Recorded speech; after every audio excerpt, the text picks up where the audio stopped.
Според православниот верски календар, во петок на 7 јули, православните христијани ќе го празнуваат христијанскиот празник Свети Јован Крстител, или кај народот познат како Иванден или Јанов ден. По тој повод, во Светата православна црква, Свети великомаченик Ѓорги Вокочани, ќе се одржи света божествена литургија и голем број верници ќе го посетат светиот храм и ќе се помолат за здравје и среќа на најблиските.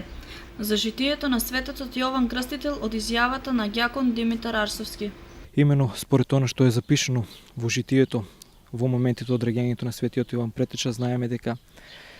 неговиот татко кога влегол да служи во најсветиот дел од тогашниот храм, наречен Светињата на светиите, имал видение, односно ангел му се јавува и му ја соопштува таа радосна вест дека иако веќе во одминати години тој и неговата жена, Бог по нивното смирение и по нивните молитви ќе ги удостои нели за род и пород, на што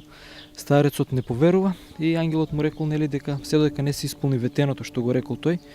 ќе биде не, и по раѓањето на светиот Јован Претече и ова пророштво се исполнило, нели тој почел да зборува и му благодарил и го славословил Бога. На овој ден, покрај манастирски собори и слави во неколку населени места, имен ден прославуваат и сите верници кои ги носат имињата Ивана, Иван или Јане.